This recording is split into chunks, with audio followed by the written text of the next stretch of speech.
తీసుకెళ్ళినటువంటి చరిత్ర లేదేమో. అంటే ఇంత పెద్ద టెక్ దిగ్గజాల్ని ఎందుకు శత్రు దేశానికి తీసుకువెళ్ళాడు? దీని వెనక అంటే ఏదో బిజినెస్ డీల్సే ఖచ్చితంగా ఉండుండొచ్చేమో అనేది కూడా కొంతమంది, అంటే డిప్లొమాటిక్ విజిట్ కనబడట్లేదు, ఇది బిజినెస్ డీల్ కూడా సంబంధించింది అని. వాస్తవమే. వాళ్ళ ముగ్గురు పార్టిసిపేషన్ తోటి ఎవరైనా మనం అదే ఎక్స్పెక్ట్ చేస్తాం. ఎందుకంటే ఇవాళ ఉన్నటువంటి పరిస్థితుల్లో వాళ్ళ ముగ్గురు ఇండస్ట్రీస్ మెజారిటీ కాంపోనెంట్ ఉంది ఏ దేశంలో అయినా. ఏది ఎలక్ట్రానిక్స్ కానీ, చిప్స్ కానీ, ఆ తర్వాత ఆర్టిఫిషియల్ ఇంటెలిజెన్స్ కానీ, వీటన్నిటికి కూడా, తర్వాత ఎలక్ట్రికల్ వెహికల్స్ కానీ, వీటన్నిటిలో కూడా ముగ్గురు పార్ట్నర్షిప్ మేజర్ కాంపోనెంట్ ఇది ప్రతి కంట్రీలో. కాబట్టి వాళ్ళ ముగ్గురు ఖచ్చితంగా వాళ్ళ ముగ్గురికి అడ్వాంటేజ్ వస్తే అమెరికాకి అడ్వాంటేజ్ వచ్చినట్టే. ఎందుకంటే క్యాపిటలిస్ట్ దేశంలో వాళ్ళ ముగ్గురు అడ్వాంటేజ్ అంటే ఆ దేశం అడ్వాంటేజ్ అయినట్టే. ఒక దేశంలో కార్పొరేట్లు లాభపడితే ఆ దేశం లాభపడ్డట్టే. ఒక దేశంలో కార్పొరేట్ల యొక్క ఉత్పత్తి పెరిగితే ఆ దేశం జీడిపి పెరిగినట్టే. ఒక దేశంలో కార్పొరేట్లకు లాభాలు వస్తే ఆ దేశాల లాభాలు సంపాదించినట్టే. కాబట్టి క్యాపిటలిస్ట్ దేశంలో కార్పొరేట్స్ అండ్ ఇన్వెంటర్స్, అసలు ఎప్పుడూ ఒక ఎకనామిక్ చెప్పాడు షుంపీటర్ అని, without invention there is no capitalist అని.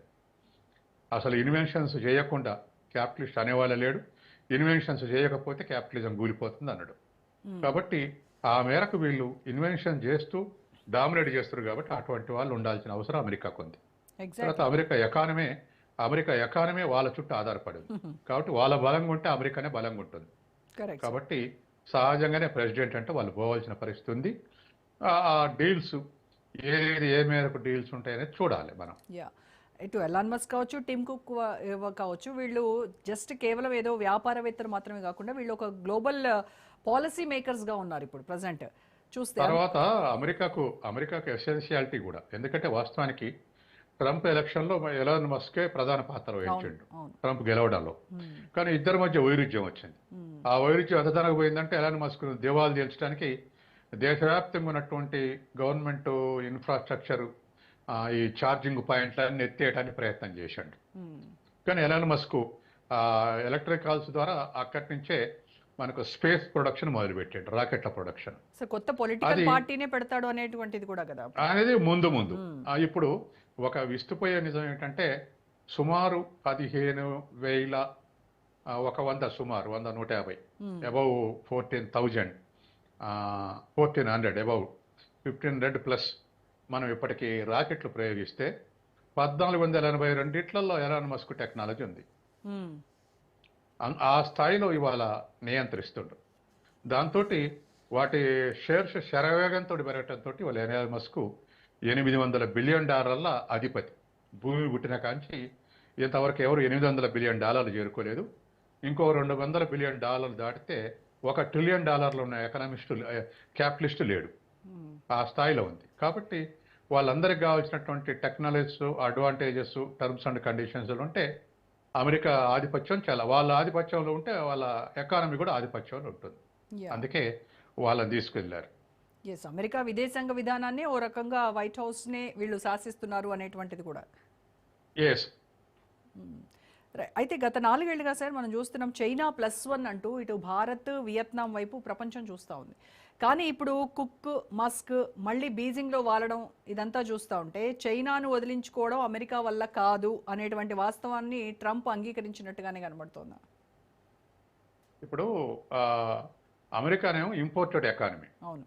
అంటే ఇతర దేశాల నుంచి అన్ని ఇంపోర్ట్ చేసుకొని ఏదో 1-2 సెక్టార్ల తప్ప మిగతా అన్ని కూడా ఇంపోర్ట్ చేసుకుంటుంది. అందుకే కెనడా సర్ప్లస్లో ఉంది, మెక్సికో సర్ప్లస్లో ఉంది, చైనా సర్ప్లస్లో ఉంది, ఇండియా సర్ప్లస్లో ఉంది, ఎగనెస్ట్ అమెరికా ఎక్స్పోర్ట్స్ ఇంపోర్ట్స్లో. కాబట్టి ఇంపోర్ట్ డిపెండింగ్ ఎకానమీగా మారింది. దాంతో టారిఫ్ అనే ఆయుధాన్ని బయటికి తీసి ఇతర దేశాలు ఉత్పత్తి చేసి వాళ్ళకి ఎక్స్పోర్ట్ చేస్తున్న కంపెనీల టారిఫ్లు పెంచి, మీరు ఇతర దేశాలు తయారు చేసి మా దేశం ఎక్స్పోర్ట్ చేస్తే టారిఫ్లు ఇస్తా, మా దేశం వచ్చి తయారు చేయండి అని అడిగాడు. దాని ఆ ప్రెజర్లో జపాను, తర్వాత యూరప్ కొంత ఈల్డ్ అయింది. మేము రానున్న కాలంలో ఒక $600 బిలియన్ పెట్టుబడులు పెడతామని ఈల్డ్ అయ్యారు. కాబట్టి అదే విషయం మొత్తం మీద అమలు చేయాలనుకుంటుండు ట్రంప్. అయితే చైనా సెల్ఫ్ సస్టైన్డ్ ఎకానమీ, మొదటి నుంచి అట్లే ఉంది. ఇప్పుడు ఇంకా ఒక 7-8 ఏళ్ల కింద చైనాకు అనుమానం వచ్చింది, మేము చేసే ఎక్స్పోర్ట్స్ని అడ్డుకుంటాడు, ఆ, అమెరికా కానీ ట్రంప్ కానీ అడ్డుకుంటాడు. కాబట్టి సెల్ఫ్ అంటే విత్ ఇన్ ది డిమాండ్, అంటే ఆ దేశ ప్రజలు డిమాండ్ ఏం చేస్తారో వాటిని ఎక్కువ ప్రొడక్షన్ చేయటం మొదలుపెట్టింది చైనా. మ్మ్. అంటే ఇతర దేశాలు ఇంపోర్ట్ చేసుకోకుండా అడ్డుకుంటే చైనా ట్రబుల్ ఉంటుంది. కాబట్టి తమంతా తామే ఆ దేశ ప్రజలు ఏం కోరుకుంటారో అవే తయారు చేస్తే చైనాకి ఇబ్బంది లేదు. ఆ విధంగా ఇప్పుడు సక్సెస్ అవుతూ వస్తుంది. అమెరికాకి ఈల్డ్ కావట్లేదు. చైనా అట్లా సెల్ఫ్ స్టైల్డ్ ఎకానమీగా మారింది ఇప్పటికే. మ్మ్. కాబట్టి దాని నుంచి ఇంపోర్ట్స్ లేకపోతే ఇటువంటి అటు ఇంపోర్ట్స్ నిరోధిస్తాం, టారిఫ్లు నిరోధిస్తాం అంటే చైనా భయపడలేదు. దానికి కారణం అదే. మ్మ్. అందుకని ఇవాళ ఉన్నటువంటి పరిస్థితుల్లో చైనా లేకుండా వరల్డ్ ఎకానమీ కొద్దిగా కష్టమైనటువంటి విషయమే. ఉదాహరణకు మనం గాల్వేన్ ఘర్షణలో పడ్డాం. అవును. గాల్వేన్ ఘర్షణలో పడ్డప్పుడు మనం 2-3 సెల్ ఫోన్లను నిషేధించినాం, యాప్స్ నిషేధించినాం, ఇవన్నీ చేసినాం. మ్మ్. అయినా ఇద్దరి మధ్య $120 బిలియన్ ట్రేడ్ జరిగింది ఆ సమయంలో కూడా. ఇప్పుడు కూడా నిరంతరం జరుగుతూనే ఉంది. $130 బిలియన్ మనం $20 బిలియన్ ఎగుమతి చేస్తే వాళ్ళ దగ్గర నుంచి $110 బిలియన్ ఇంపోర్ట్ చేసుకుంటున్నాం. మ్మ్. అంటే చైనాలు వదులుకోలే, యుద్ధ వాతావరణం వచ్చినా వదులుకోలే.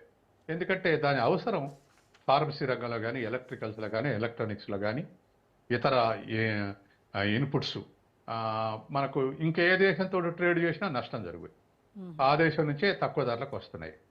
కాబట్టి అట్లాగే ఇవాళ సౌత్ కొరియా లేకపోతే చుట్టూ ఉన్నటువంటి దేశాలు కూడా చైనా నుంచి ఇంపోర్ట్ చేసుకుంటున్నాయి. మనకు ఎగుమతి చేసే కార్లలో అన్ని ఇంపోర్ట్స్ అన్ని కూడా చైనా నుంచి దిగుమతి చేసుకునే స్పేర్ పార్ట్స్. కరెక్ట్. ఇంకో అట్లా చైనా ఎకానమీతో సంబంధాలు లేకుంటే భారంగా మారుతుంది.